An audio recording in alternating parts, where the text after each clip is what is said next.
సంధ్య theatre యాజమాన్యం నిర్లక్ష్యం వల్ల జరిగిన ఘటనపై లైసెన్స్ ఎందుకు రద్దు చేయకూడదో తెలపాలని పోలీసులు నోటీసులు జారీ చేశారు. 10 రోజుల్లో వివరణ ఇవ్వాలని నోటీసుల్లో పేర్కొన్నారు. మరింత సమాచారం మా ప్రతినిధి నాగార్జున ప్రత్యక్ష ప్రసారం ద్వారా అందిస్తారు.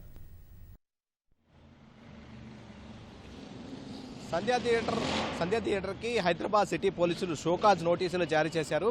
డిసెంబర్ 4న పుష్ప 2 ప్రీమియర్ రిలీజ్ సందర్భంగా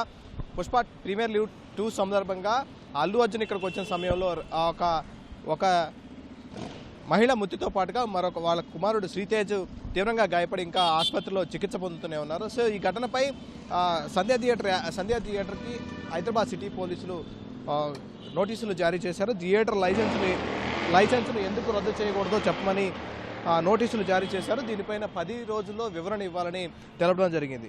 ముఖ్యంగా ఈ సంధ్య 70mm 35mm ఈ 2 థియేటర్స్ కూడా ఒకే చోట లొకేట్ అయి ఉన్నాయి. 2 వైపులా కూడా రెస్టారెంట్లు ఉన్నాయి. మొత్తం 2520 మంది ఇందులో సీటింగ్ అయ్యే కెపాసిటీలు ఉన్నాయి. కానీ దీనికి ఎటువంటి డిస్ప్లే బోర్డ్స్ కానీ మహిళలు లోపలికి వెళ్లేందుకు చెకింగ్ చేసేందుకు ప్రత్యేక విభాగాలు కానీ లేదు. ఒకటే ఎంట్రీ ఇందు నుంచి లోపలికి వెళ్లేందుకు ఏర్పాటు చేశారు. థియేటర్ మేనేజ్మెంట్ కూడా ఎక్కువ మంది లార్జ్ పబ్లిక్ వచ్చేందుకు ఇక్కడ ఎంకరేజ్ చేస్తున్నారు. ఇక్కడ ఉన్నటువంటి ఇన్ఫ్రాస్ట్రక్చర్ కూడా సరైన ఈ క్రౌడ్ని సిద్ధం చేశారంటే లోపలికి పంపించేందుకు సరైన ఏర్పాట్లు కూడా లేవు, సైనేజ్ బోర్డ్స్ కూడా లేవు అని చెప్పడం జరిగింది.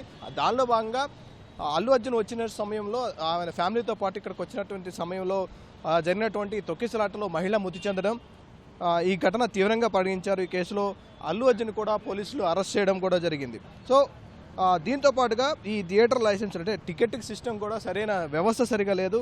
మేనేజ్మెంట్ కూడా సరైన పార్కింగ్ ప్లేసెస్ కూడా ఏర్పాటు చేయలేదు.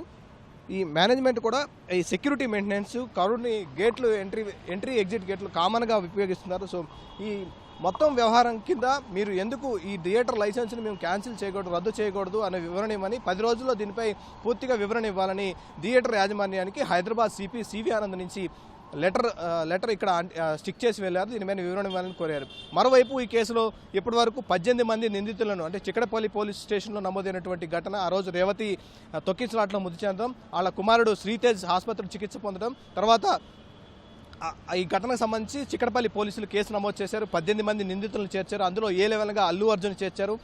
కొన్ని రోజుల క్రితం అల్లు అర్జున్ అరెస్ట్ చేశారు. ప్రస్తుతం ఆయన మధ్యంతర బెయిల్ మీద ఉన్నారు. సో ఓవరాల్గా ఈ కేసుకు సంబంధించినటువంటి దర్యాప్తు కొనసాగుతుంది. దానిలో భాగంగా ఇక్కడ నిర్లక్ష్యంగా వ్యవహరించినందుకు, వచ్చేటువంటి ప్రేక్షకులకు సరైన ఏర్పాట్లు చేయనందుకు, ఏదైనా ప్రమాదం జరిగితే పూర్తి స్థాయిలో వ్యవస్థ సరిగా లేనందుకు విధంగా వీళ్ళకి థియేటర్ యాజమాన్యానికి నోటీసులు జారీ చేశారు. ఘటనపై మరోవైపు పోలీసులు కూడా దర్యాప్తు చేస్తారు. ఇప్పటికి కూడా థియేటర్ యాజమాన్యానికి మొత్తం 8 మంది యాజమాన్యం ఉన్నారు. ఇందులో ఈ పార్ట్నర్స్ ఉన్నారు. ఈ పార్ట్నర్స్ అందరినీ కూడా ఇందులో నిందితులుగా చేర్చారు. అందులో పాటుగా అల్లు అర్జున్తో పాటుగా మిగిలిన మైత్రి మూవీస్ నిర్మాతలు కావచ్చు, అల్లు అర్జున్ పర్సనల్ సెక్యూరిటీ కావచ్చు, వీళ్ళందరినీ కూడా నిందితులుగా చేర్చారు. ఇప్పటివరకు ఈ కేసులో 9 మందిని పోలీసులు అరెస్ట్ చేశారు. మరొక 8 మంది పరారీలో ఉన్నట్లుగా తెలిపారు. దీనిపై కూడా కొద్దిసేపటి క్రితం హైదరాబాద్ సిపి సివి ఆనంద్ కూడా కిమ్స్ ఆసుపత్రిలో చికిత్స పొందుతున్నటువంటి శ్రీతేజ్ని కూడా పరామర్శించి రావడం జరిగింది. ఆసుపత్రి డాక్టర్లతో కూడా ఆయన మాట్లాడి ఆయన ఆరోగ్య పరిస్థితి వివరాలు తెలుసుకోవడం జరిగింది.